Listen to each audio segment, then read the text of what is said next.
Wagwan, everybody. Welcome to the Dis Afimi History podcast, where we'll be speaking about history and as well family history and how history relates in terms of Caribbean people for the present as well as in the past, and how in the past what that does and brings forth for what we are going through at present and what we can learn from our history, from our family, and take that moving forward. So I do hope you enjoy the podcast. And if you like it, please ensure to subscribe, like, and review. Thank you. In this episode, Wendy Aris will be joined with Ms. Tanya Hernandez, aka Miss Tanya Liu, who is a Jamaican-Canadian citizen. She is a jack of all trades and a master of many, a teacher, motivational speaker, Jamaican, Caribbean folklorist, author of 4 books, social commentator, music recording performing artist, workshop facilitator, mentor and sponsor at City Kids in Hamilton, Ontario.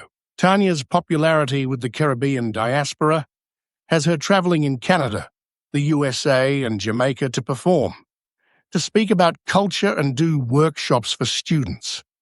On October 15th, 2024, her tribute book about Jamaica's cultural hero was released, I Miss Liu, Voice of the Jamaican People. This book was endorsed by the Louise Bennett Coverley Estate. So let's have a listen on the book, I Miss Liu, Voice of the Jamaican People. Miss Tanya Hernandez, we're coming on to the podcast, Dis Afimi History. I know that your stage name that you normally go by is Miss Tanya Liu, and you're on the podcast talking about your book that you just recently had been published called I Miss Liu, Voice of the Jamaican People, which I found very, very heartwarming and a lot of love coming through on the pages, and definitely a lot of memories to be reminisced on based on what was said in the book, which was just, as I said, just very, very lovely. So before we start, I'll just have you do a brief introduction of yourself. Yes. Well, first of all, thank you so much, Miss Wendy, for having me on your Dis Afimi History podcast. It is a pleasure. My name is Tanya Hernandez. I was married as Hernandez. My maiden name is Maid. I am a born Jamaican living in Canada. I'm a Jamaican-Canadian. And I have been Miss Liu tribute performer and Jamaican folklorist for over 25 to 30 years, a teacher as well, a vocalist and a poet. And of course, an author of 4 books, the most recent one, Miss Liu, Voice of the Jamaican People. It's a cultural and historical biography of Jamaican West Indian icon who really shaped our national identity. And so I charted her early life and what she has done over the years to become an icon in Jamaica and the world.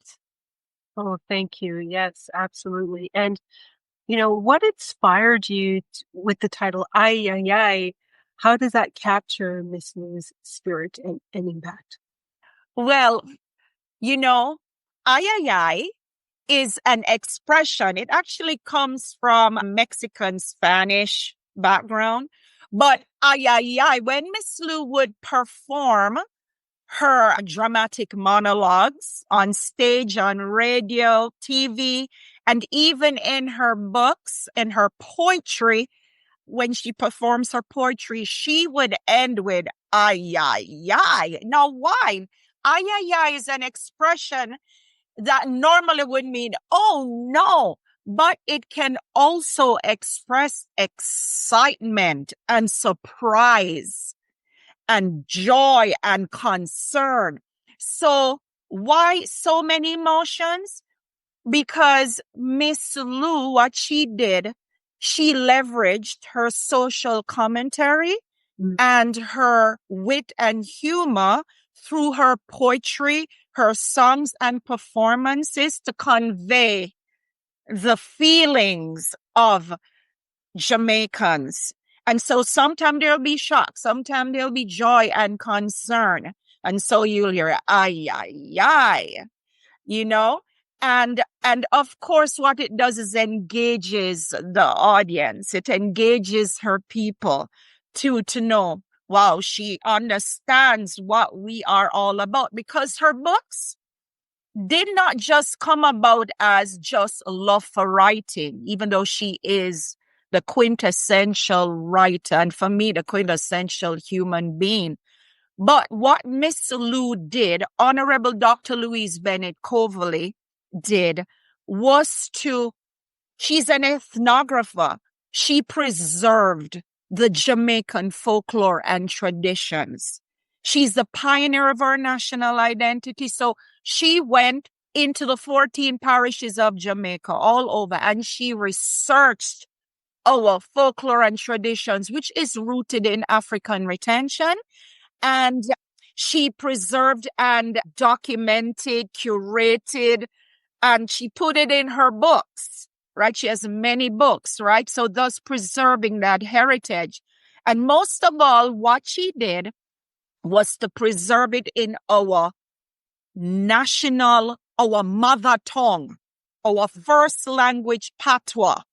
It makes it believable, relatable, and that's what endeared the Jamaican people to Miss Liu, because she spoke of their joys and their pains and their concerns.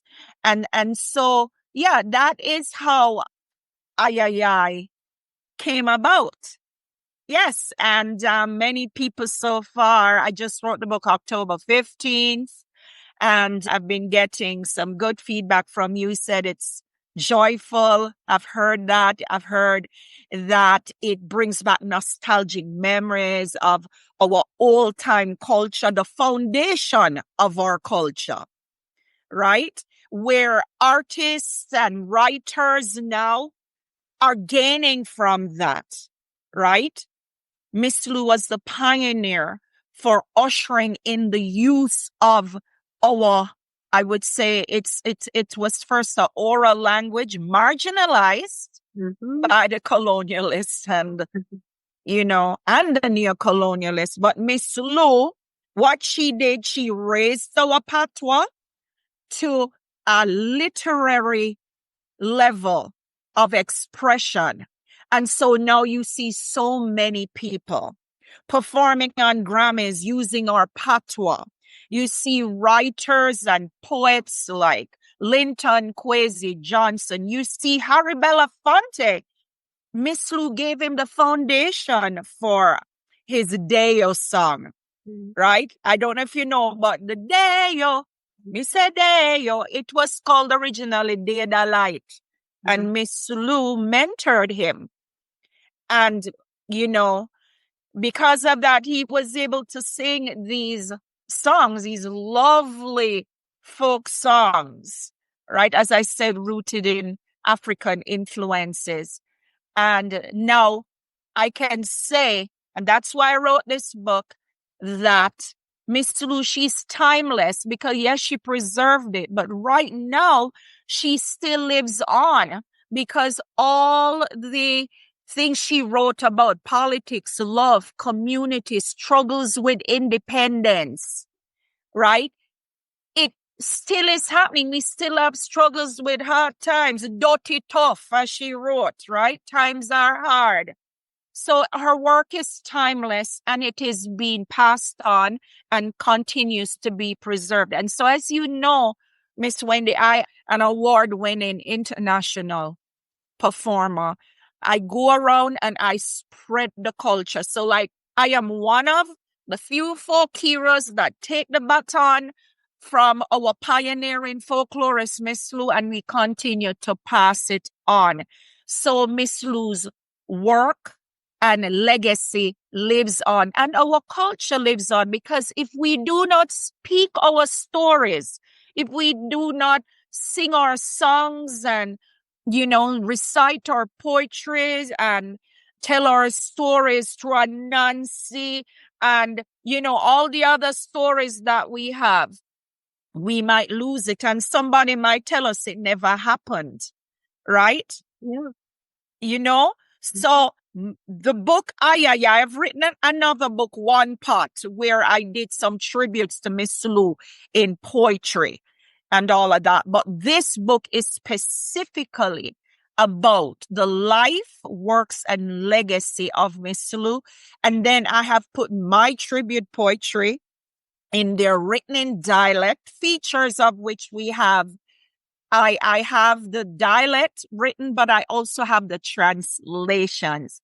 And then I also have essays critiquing her poetry and just speaking how it resonates with the Jamaican and West Indian population and the diaspora, because it speaks about our lives, our concerns, the way we think and feel, right? And of course, we are now admired all over the world, even mimicked. What President Obama at one time came to Jamaica and said, "What a go on Jamaica." I mean, our ethos is, we little but we talawa. Yeah, man. All over the world, Miss Lou put us on that international platform because she was a performer extraordinaire. She went all over the world. She went to Albert Hall in London. I think that's where that was. And she performed. She was the first Black person to go to Royal Academy of Dramatic Art. And she spoke the patois there. And she just went on to many radio shows. BBC in London had her on shows that the diaspora all over listened to. And she had many radio and TV shows. One TV show, I must say, that Jamaicans just love and will remember is Ring Ding, the most popular children television show in Jamaica at the time when we had our black and white TV with the rabbit ears antenna. People every Saturday would wake up to listen to the program when Miss Lou would say, "Ring ding!" And the children would say, "Ring ding!" And she'd say, "Concert time." I was also on that program. So I'm a little ring dinger, and I am passing on that heritage of teaching children the folklore and the traditions through my own group, Miss Tanya Liu and the Ring Ding Kids. Now, you might ask me why Liu. Many people have asked Liu, why Tanya Liu? Well, Liu is honoring Miss Liu, and people have been calling me Miss Tanya Liu because I represent the essence. I am not trying to mimic her because she's inimitable. Nobody can. However, I channel some of, that lovely, engaging sweetness of her. And I say her poetry and do the folk songs that she has preserved over the years. And I also have done my own writing, patois poetry and own songs, thanks to Miss Lou. She give us a sense of pride in ourselves. That's the one thing the one shining glory of what Miss Lou did. She give us that sense of cultural pride and identity to believe in ourselves at a time. Of course, we had 400 years of colonialism. So she came on at a time when we were having the labor riots in 1938, during the time of the 1944 universal adult suffrage, where we got a chance to vote. And then our independence, August 6, 1962. She was there documenting, advocating, being a mirror of our lives, telling how we felt about independence. That's I wrote in I about that poem, Independence.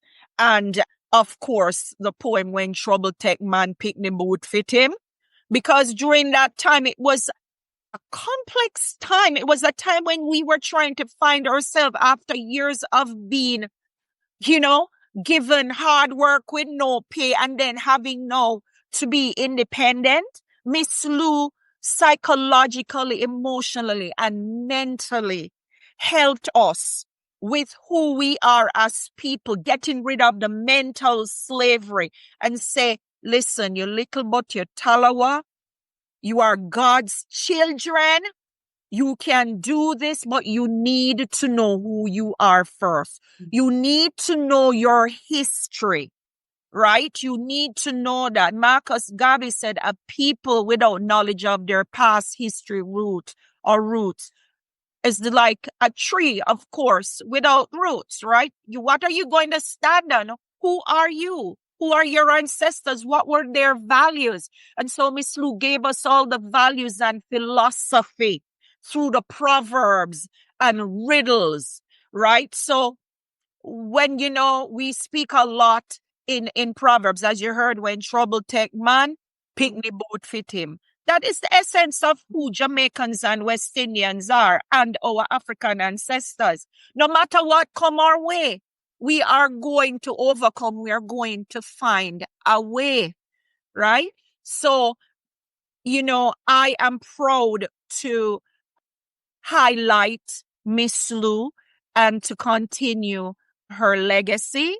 And all over the world, there are other people. We have the Louise Bennett Heritage Council there in Miami too, that, they do like reading festivals each year, honoring Miss Lou and passing on the culture to the younger people and continuing that nostalgia of Miss Lou, and also keeping our culture viable and in today's world, because the young generations, they need to know where they come from, because if they don't, they will be, it would not be easy for them to navigate in this world if you don't know who you are, what you represent.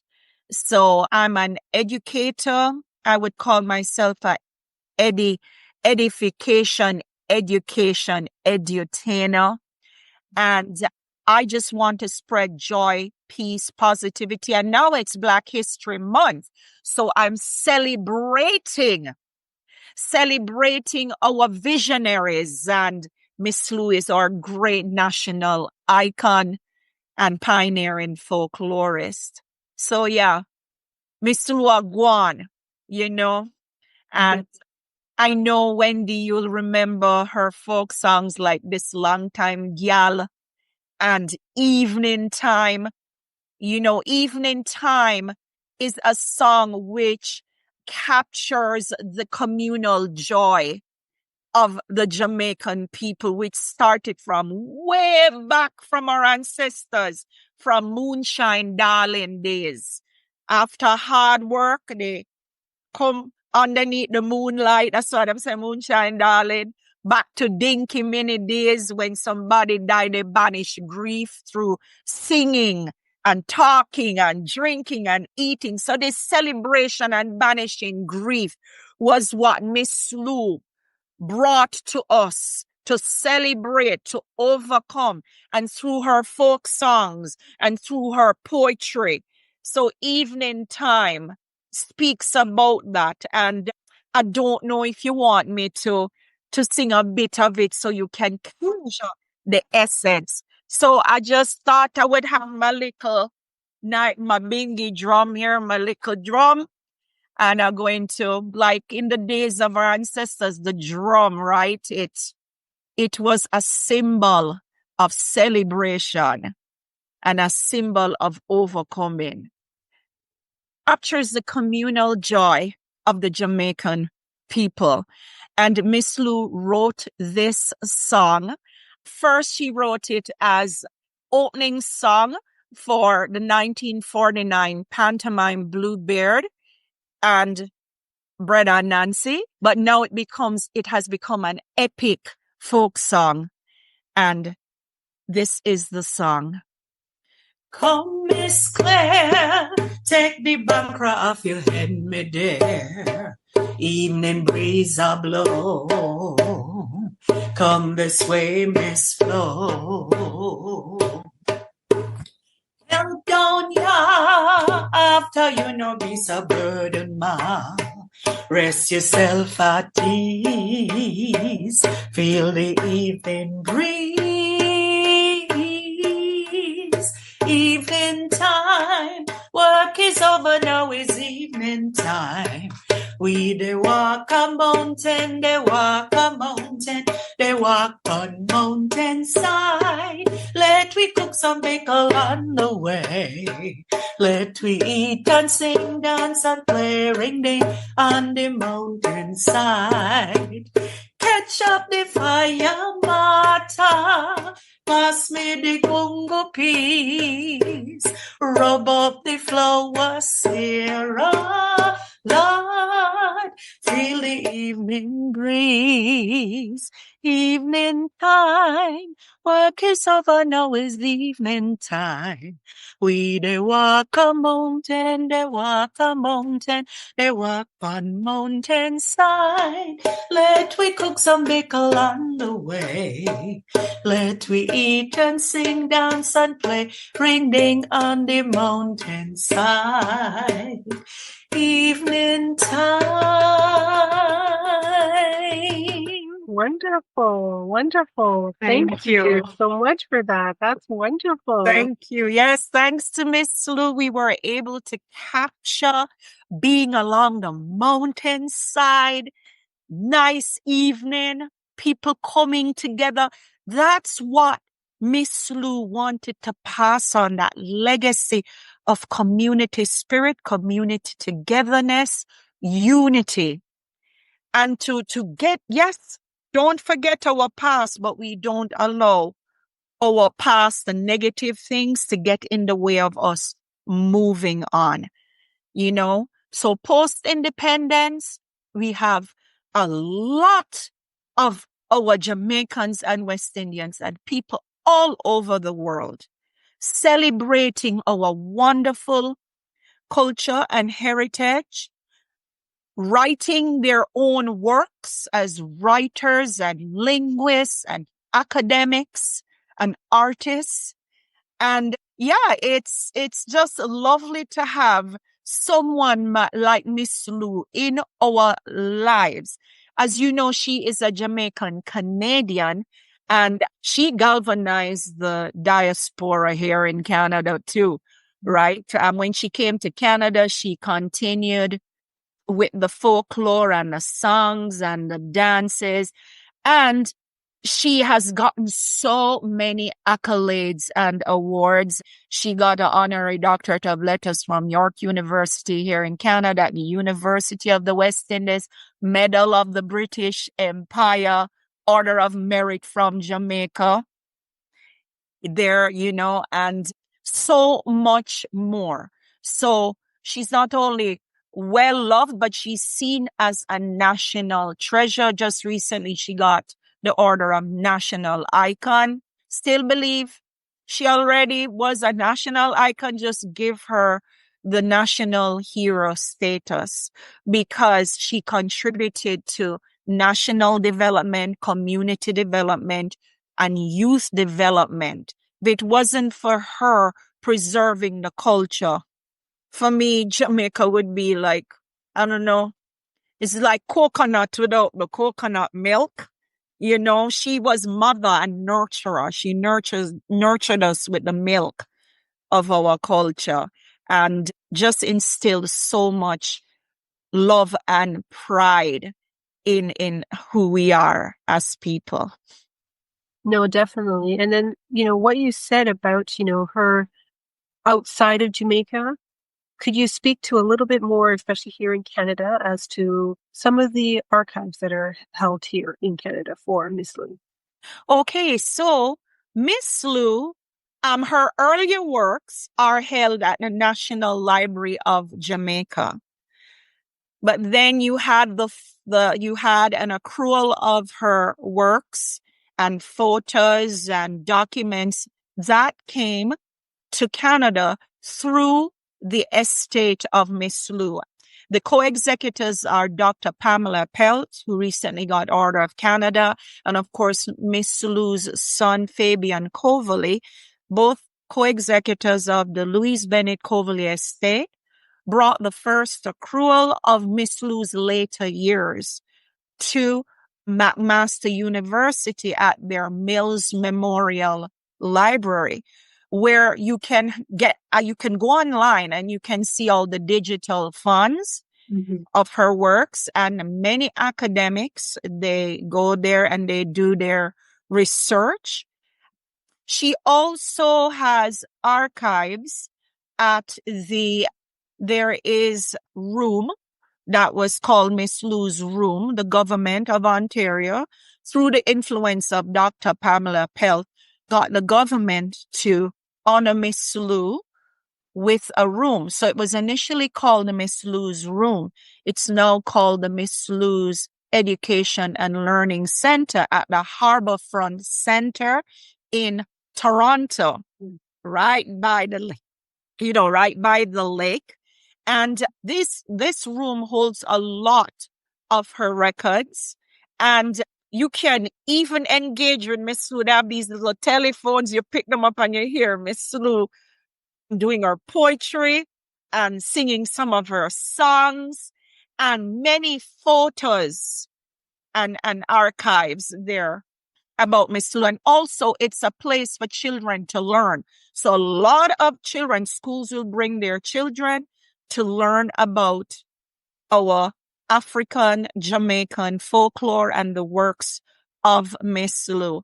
And each year we celebrate Miss Lou here in Canada, sometimes at the Miss Lou's Learning Center. Last year we had Miss Lou's 100 and I think it was her 103rd birthday. And because she was born, you have to do the math. She was born 1919 and she died 2006. So I think she would be 105. Yes, if memory. In Jamaica, we have to do the mental math.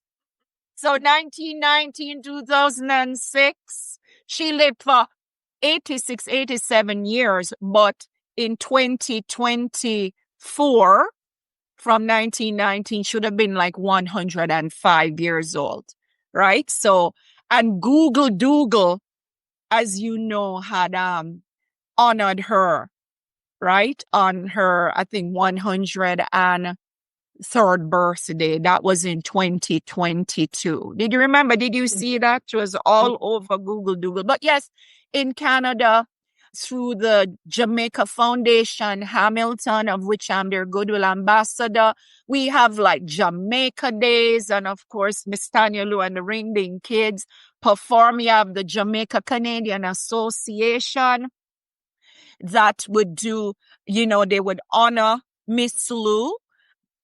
At McMaster, there was honoring Miss Lou through Black History. So that was a very big celebration. But every year we have the Jamaica Day, and Miss Lou is always celebrated at many of our cultural events. And I'm one of the few people that go around and travel and perform Miss Lou's works and songs, and in dialect poetry. I do it in the way she would do it, and tell those stories and riddles. Miss Lou always did the riddles, and you might wonder what are riddles, but riddles are like questions, like riddle me this, riddle me that, guess me this, riddle, and perhaps not. And as you know, in the African culture, riddles and proverbs are there, yes, to bring the community together and to share, but it also instills critical thinking.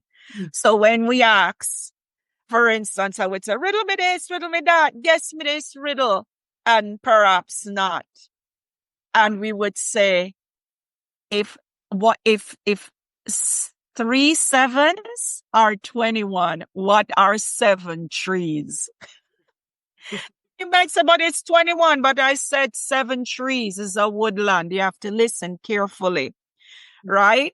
And And of course, she has these other riddles too. There's one riddle that I love. Riddle me this, riddle me that, guess me this riddle, and perhaps not. And this one says, let me say it properly. Prime Minister, Doctor, Governor General, which one wear the biggest hat? You have to think very hard. The one with the biggest head, of course, right?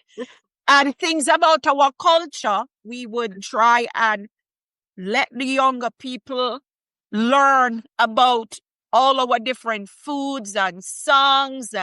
And so I think you know this one. Riddle me this, riddle me that, guess me this riddle and perhaps not. Hella top and hella bottom and hallelujah in the middle. You know that one? Which one is that one? I don't know. That one is sweet potato pudding. So the history is the hella top and hella bottom is we used to use coal, right? Coal stove. So the hella bottom is the coal at the bottom. Then you're going to put the sweet potato pudding on the coal whenever I've stove them this. And then you're going to put the zinc over it and put hell at top, which is more coal. And we cook that sweet potato pudding right there on the coal stove. So you're learning about your culture there too, right? Through the riddles, right? So yeah, that is, and then of course you have all the market songs, Solas Market, and it talks about our market vendors, how, you know, the struggles and the joys of selling, right? So we capture the real Jamaican life, you know? So, you know, Karmiaki down at Linstead Market, that one poor lady trying to sell her aki. Karmiaki down at Linstead Market, not a quatty would sell. Lord, what a night, not a bite. What a Saturday night. You know, we just hear how they felt. And we have an appreciation for the struggles and for the sacrifices that they had made for us to be free right now. Right? So these songs, yes, we're celebrating and we love the songs, but what we're doing is appreciating what our ancestors did for us. Right? The humility that they had, and they work hard, turn them hand, make fashion, right? I know everybody want to be lawyer and doctor and whatever, but I have such respect for grassroots people, for our farmers, for our market vendors, what we call our higglers, right? They work so hard and they send their children to get good education, but not forgetting where them come from. Mm-hmm.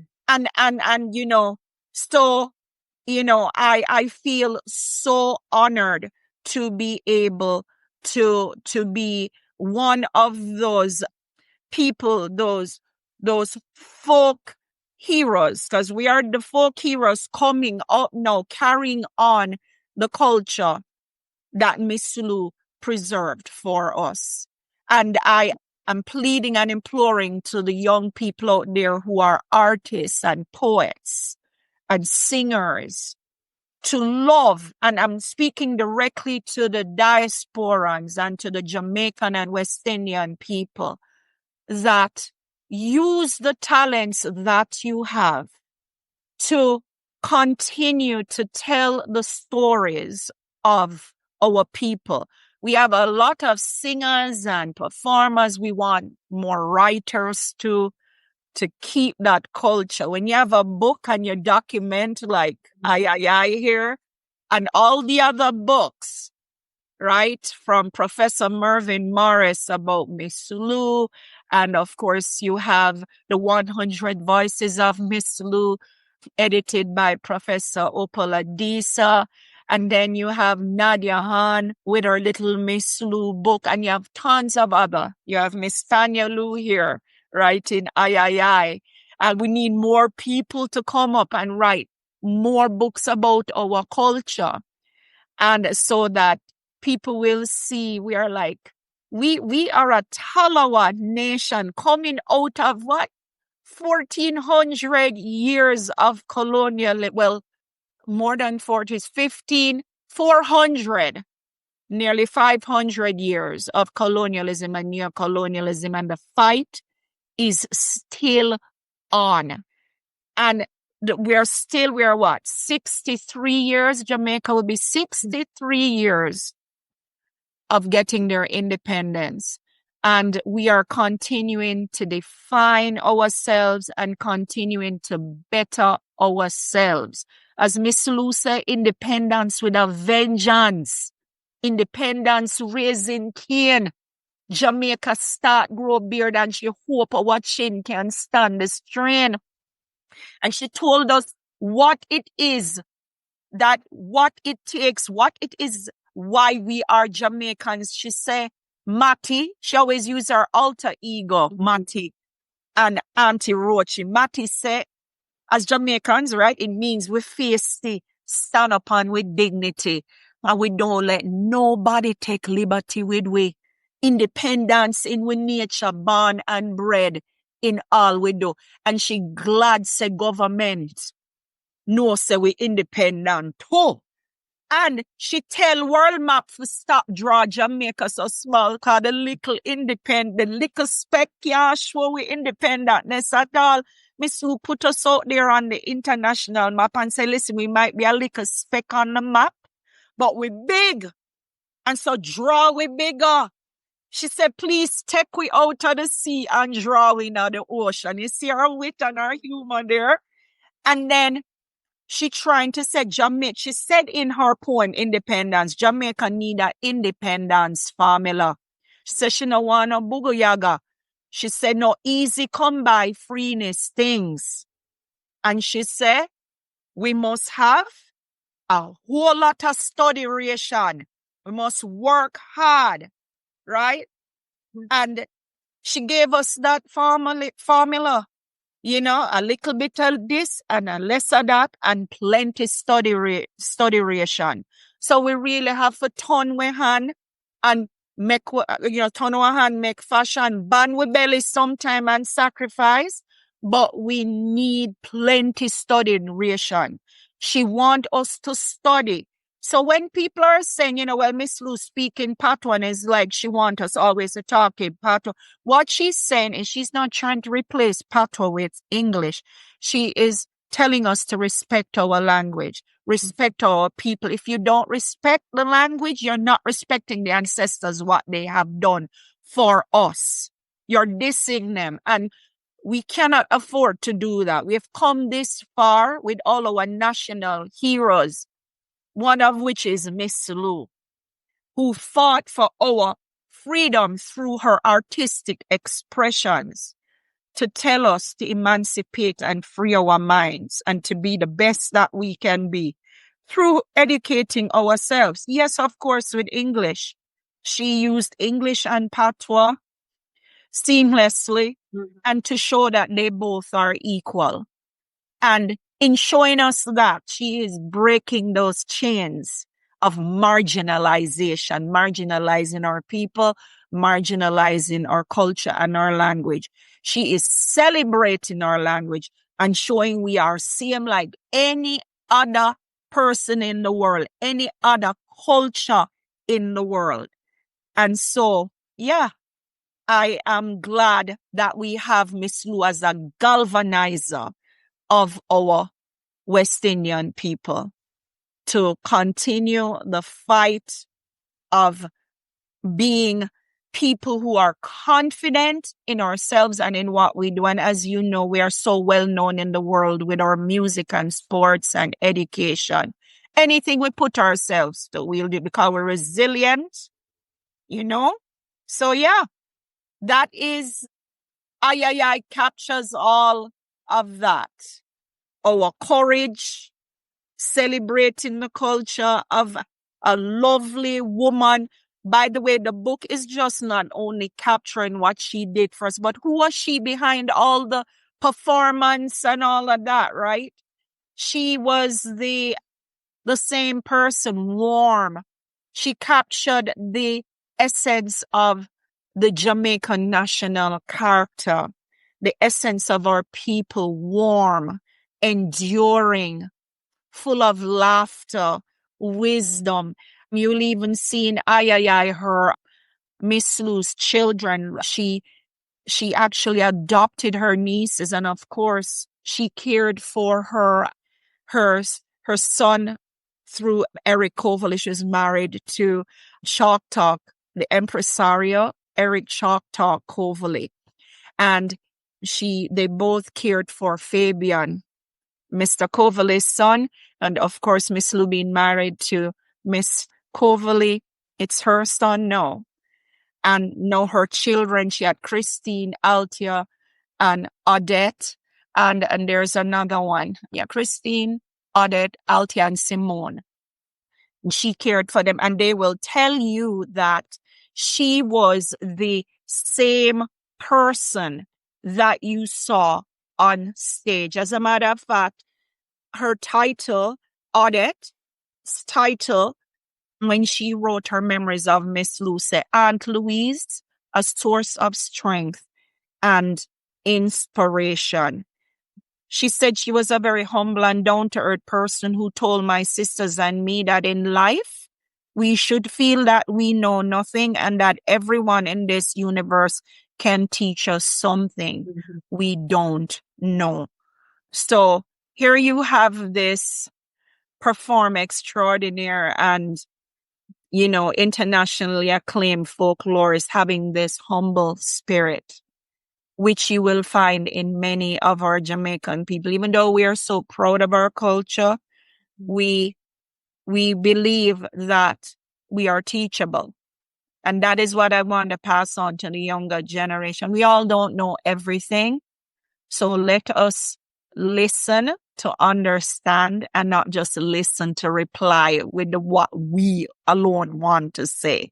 Let us listen carefully to our luminaries and our visionaries, the wisdom that was passed down to us so that we can have a strong foundation. Because if you don't know who you are, you don't know where you're going to go, right? So, but yeah, Miss Lou was cheerful, jolly, upbeat, and pleasant with a sparkling smile like the sunrise over Blue Mountain Peak. And yeah, there's just so much more that you would read about in this book. 175 pages of pure joy and inspiration. And for those of you who are studying folklore and history, this is a good book, a great resource for learning and a great resource for educators and just for anybody to uplift your spirit, and yeah, our cherished mother of Jamaican culture. Absolutely, Miss Tanya. And could you as well just speak to just the phrase? I know that you mentioned a lot of different phrases, but the most, I guess, the more significant or the one most well known by Miss Lou, which is "Walk Good." Walk good. Yeah, she would sing this. Yeah, she would say "Walk good," and she would also sing "Walk good every day and good dopey will walk with you." So "Walk good" is an expression.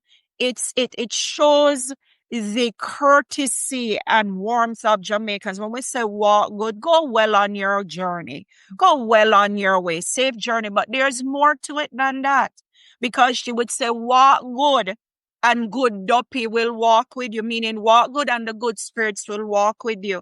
It's about what you sow, you will reap, right? So sow well, think well, speak well, act well, and you will reap well. The good spirits will walk with you, right? So I love that. Miss Lou is always passing on wisdom through these patois expressions, right? Like this long time gal me never see you. It's welcoming. What good is like saying, wish you well on your way, and you continue to live your best life and sow good seeds so that you will have a good legacy, not for yourself and for others and for future generation. Walk good every day and good dopey will walk with you. Walk good every day and good dopey will walk with you. Walk good every day walk good on your way. Walk good and good follow you. If you just walk good, walk good. Man, we miss Miss Lou. We just miss her, but we continue to keep her alive through her works. Can you imagine if there was no Miss Lou? I cannot imagine. I cannot imagine. And yes, You know, I actually had written this poem if there was no Miss Lou. If ever we have a chance on this program for me to read it, I just penned it. So sure. No, absolutely. And then before that, as we're going to end this episode, what would you say that, should be used as a memory for Miss Lou moving forward for Jamaicans within Jamaica as well as in the diaspora? as a memory, okay. The memory is she defended our birthright. She defended our national identity. She defended our language as a literary medium of expression.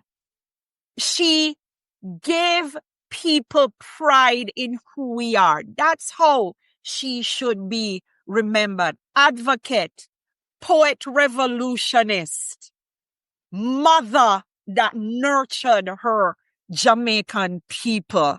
Yes, that's what she should be remembered for. Defender of our culture against the marginalization and erasure of our language and identity.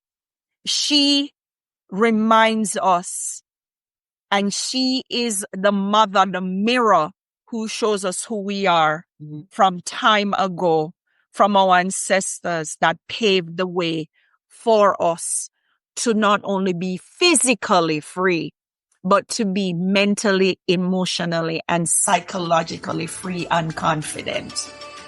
Ay, ay, ay. Perfect. Thank you. Hoped you enjoyed this episode. And if you did, please make sure to like, follow, subscribe, and write a review for the episode wherever you listen to your podcast. Thank you.